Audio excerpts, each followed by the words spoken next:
Sveiciens! Un laipni lūgti fórums cilvēkiem par modernu un jēgpilnu izglītību digitālajā versijā. Mans uzdevums šoreiz būs izvest tevi cauri šiem lektoru uzstāšanās ierakstiem tā, lai tu maksimāli iegūsti visu to sajūtu, kuru sajūta katrs dalībnieks esot klātesošs šajā fórumā. Es centīšos to sniegt arī tev. Un tāpēc starp katriem video būs nelieli mani video, lai tev mēģinātu nodot visas tās sajūtas, kas valdīja fórumā, auditorijā un starp fóruma dalībniekiem un apmeklētājiem. Tāpatās, tā kā mēs fórumā sākām ar nelielu uzdevumu, es aicināšu arī tevi izpildīt vispirms vienu praktisku uzdevumu, kas tev pavērs varbūt arī kādu interesantu domu graudu tavā apziņā. Lai tu šo uzdevumu veiktu, tev vajadzēs papīra lapu un pildspalvu. Tā kā, ja tev viņš nav tagad šobrīd blakus, uzliec pauzi, paņem un tad atsāc. Tad, kad tev ir papīra lapa un pildspalva, tavs uzdevums ir pirmkārt atbrīvot savu prātu. Tu vari izveidot elpošanas vingrinājumus, elpot, sajust savu sirds ritmu un sajust savu mugurkaulu. Noturēt savā uzmanības centrā šīs 3 pozīcijas, tas atbrīvos tavu prātu, tavu apziņu, nofokusēs tieši uz tevi, uz tavu esību. Tad, kad tas ir izdarīts, uzraksti uz šīs te papīra lapas vārdu cilvēks. Un tagad, atbrīvojot savu prātu bez jebkādiem vērtējumiem iekšējiem, labi, slikti, pareizi, nepareizi, vienalga kādi citi vārdi tev nāk, visus pieraksti. Tad tavs uzdevums ir uzrakstīt vismaz 10 asociācijas ar vārdu cilvēks. Aiziet, izdari to tagad. Uzslēdz pauzi, 10 asociācijas.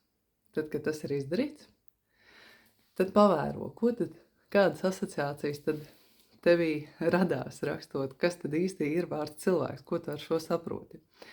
Tad, kad mēs šo vingrinājumu pildījām auditorijā, mēs arī salīdzinājām, kurš ir uzrakstījis. Un es tev varu pasaukt kādus no piemēriem, lai tu vari salīdzināt, cik tas sakrīt vai nesakrīt ar tavu. Tādi populāri ir cilvēks, tad ir ķermenis, ja, vai domas, cilvēks emocijas, cilvēks ir sajūtas, cilvēks ir prāts, cilvēks ir gaļa, cilvēks ir kauli, cilvēks ir gaisma, cilvēks ir dvēsele, cilvēks ir apziņa un ļoti, ļoti daudz dažādu vēl enerģija, dzīvība, dievišķums, zeme un ļoti, ļoti daudz dažādi vārdi nāk cilvēkiem asociatīvi ar vārdu cilvēks.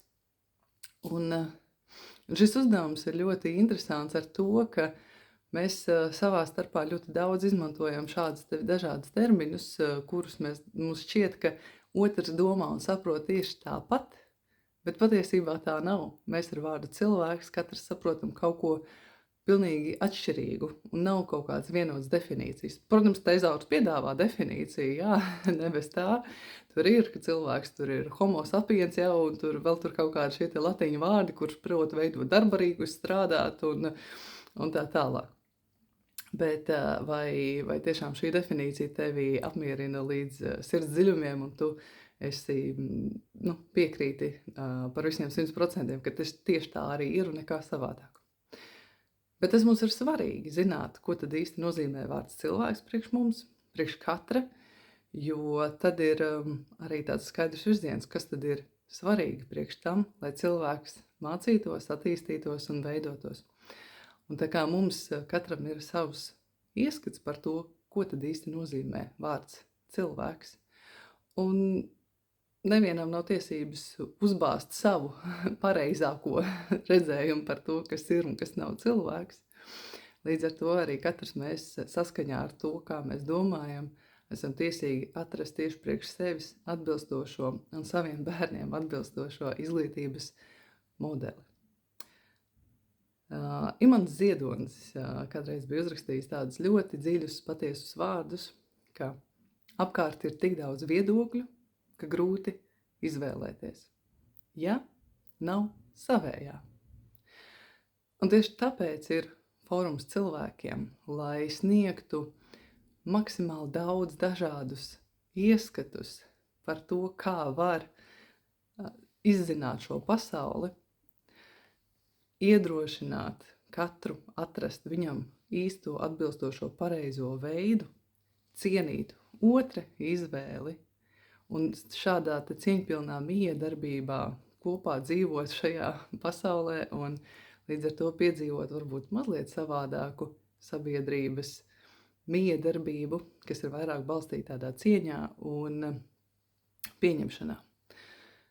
Līdz ar to fórums cilvēkiem par modernu un jēgpilnu izglītību šoreiz uz vienas skatuves apvienojot dažādus izglītības jomas entuziastus, zinātājus, skolotājus, skolu īpašniekus un cilvēkus, kas ir saistīti ar izglītību, lai katrs spētu ieklausīties kādā no viedokļiem, kādā no redzējumiem un sajust, vai ir iekšēja sasaiste ar to, vai nav. Un ja nav, tas ir arī forši, kādam ir, un kāds atrod savējo kaut kur citur, un tas viss ir labi. Nav viena vienīgā pareizā, ir katram atbilstoši vai neatbilstoši.